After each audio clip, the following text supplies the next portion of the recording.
കോഴിക്കോട് ദേശീയപാത 6 വരി പാതയിൽ തെറ്റായ ദിശയിലൂടെ യാത്ര നടത്തി KSRTC ബസ്. സൂപ്പർഫാസ്റ്റ് ബസ്സാണ് 3 കിലോമീറ്ററും തെറ്റായ ദിശയിലോടിയത്. ദേശീയപാതയിൽ ഗതാഗതക്കുരുക്കുണ്ടാക്കിയായിരുന്നു നിയമലംഘന യാത്ര. നിയമലംഘനം നടത്താൻ കാരണം ഫാസ്ടാഗിൽ പണം ഇല്ലാതിരുന്നതാണ് എന്ന സൂചന. ദൃശ്യങ്ങൾ ദേശീയപാത അതോറിറ്റി പോലീസിനും മോട്ടോർ വാഹന വകുപ്പിനും കൈമാറിയിരിക്കുകയാണ്.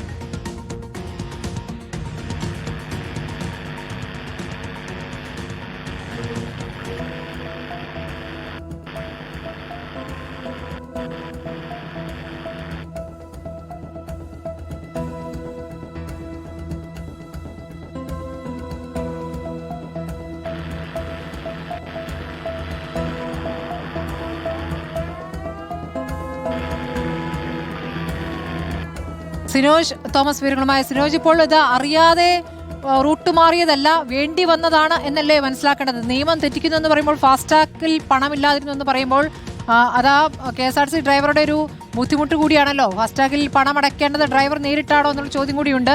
അപ്പോൾ ആ നിയമലംഘനം വേണ്ടി വന്നു എന്നാണോ മനസ്സിലാക്കേണ്ടത്? തീർച്ചയായിട്ടും സ്മൃതി, അതായത് ഈ മാസം 4-ാം തീയതി ഉച്ചയ്ക്ക് 2:45 നടന്ന സംഭവമാണ്. അതിന്റെ ദൃശ്യങ്ങളാണ് പുറത്തേക്ക് വന്നിരുന്നത്. ദേശീയപാത അതോറിറ്റി സ്ഥാപിച്ച ക്യാമറയിലെ ദൃശ്യങ്ങളാണ് നമ്മളിപ്പോൾ കാണിച്ചിരിക്കുന്നത്. അതായത് കോഴിക്കോട് നിന്ന് തിരുവനന്തപുരം നെയ്യാറ്റിൻകരയിലേക്ക് പോയ നെയ്യാറ്റിൻകര ഡിപ്പോയിലെ സൂപ്പർഫാസ്റ്റ് പ്രീമിയം ബസ്സാണ് ഇത്തരത്തിൽ ഈ ഗതാഗത നിയമങ്ങൾ ലംഘിച്ചുകൊണ്ട് 6 വരി ദേശീയപാതയിലൂടെ തിരികെ വന്നത്. അതായത് തൊണ്ടയാട് നിന്ന് ബസ് 6 വരി ദേശീയപാതയിൽ പ്രവേശിക്കുന്നു, നേരെ പോകുന്നു, ഹൈവേയിലൂടെ പോകുന്നു. പക്ഷേ പന്തീരങ്കാവിലെ ടോൾ പ്ലാസയിൽ എത്തിയപ്പോഴാണ് ആ ഫാസ്ടാഗിൽ പണമില്ലെന്ന് അറിഞ്ഞ് ആ ബസ് തിരിച്ചു വന്നെന്നാണ് ലഭിക്കുന്ന വിവരം. കൂടുതൽ വിവരങ്ങൾ പോലീസ് ശേഖരിക്കുന്നുണ്ട്. ഞാൻ നെയ്യാറ്റിൻകര ഡിപ്പോയിലേക്ക് വിളിച്ചിരുന്നു. അവരും ഈ വിവരങ്ങളെക്കുറിച്ച് ശേഖരിക്കുന്നേ ഉള്ളൂ. അന്ന് ഡ്യൂട്ടിയിലുണ്ടായിരുന്ന ജീവനക്കാരനോട് വിശദീകരണം തേടുമെന്നാണ് പറഞ്ഞിരിക്കുന്നത്. ഏതായാലും ആ പന്തീരങ്കാവ് ടോൾ പ്ലാസയിൽ നിന്ന് ബസ് തിരിക്കുന്നു. വന്ന വഴിക്ക് തന്നെ ബസ് തിരിച്ച് ഒന്നാമത്തെ ട്രാക്ക് എന്ന് പറഞ്ഞാൽ ഓവർടേക്കിങ്ങിനുള്ള ട്രാക്കാണ്. ആ ട്രാക്കിലൂടെയാണ് ആദ്യം ബസ് വരുന്നത്.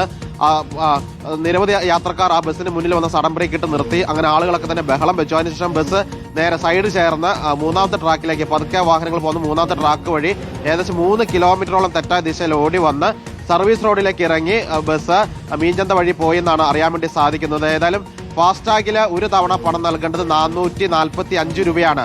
ആ പണം ഫാസ്ടാഗിൽ ഇല്ലെങ്കിൽ സ്വാഭാവികമായിട്ടും അതിലേറെ പണം ഗൂഗിൾ പേ വഴി ഡ്രൈവർ നൽകേണ്ടി വരും. അങ്ങനെ ഗൂഗിൾ പേ വഴി ഡ്രൈവർ പണം നൽകിയാൽ അത് അയാളുടെ പോക്കറ്റിൽ നിന്ന് പോകും. വലിയൊരു തുച്ഛമായ സാലറി കിട്ടുന്ന ജീവനക്കാരൻ കൂടിയാണ്. അദ്ദേഹത്തിന്റെ കയ്യിൽ നിന്ന് പോയാൽ അത് റീഫണ്ടായിട്ട് കിട്ടാനും പോകുന്നില്ല. അതുകൊണ്ടായിരിക്കും ഒരുപക്ഷെ അദ്ദേഹം ബസ് അവിടെ വെച്ച് തിരിക്കാൻ ഇടയായ സാഹചര്യം എന്ന് പറയുന്നത്. ഏതായാലും ദീർഘദൂര ബസ്സാണ്, ഫാസ്ടാഗ് സ്റ്റിക്കർ ഒട്ടിച്ച ബസ്സാണ്. പക്ഷേ അതിൽ ബാലൻസ് ഉണ്ടായിരുന്നില്ല എന്ന വിവരത്തിന്റെ അടിസ്ഥാനത്തിലാണ് ആ ബസ് അവിടെ നിന്ന് തിരിച്ചതെന്ന് പറയുന്നത്. ഏതായാലും ദേശീയപാത അതോറിറ്റി ഈ നിയമലംഘനത്തിന്റെ ദൃശ്യങ്ങൾ പോലീസിനും മോട്ടോർ വാഹന വകുപ്പിനും കൈമാറിയിട്ടുണ്ട്. അവരും KSRTCയിൽ നിന്ന് വിശദീകരണം തേടും. പിഴ അടയ്ക്കേണ്ടി വരും. കാരണം വലിയ നിയമലംഘനമാണ് നടന്നത്. ഒഴിവായത് വലിയ അപകടം കൂടിയാണ്.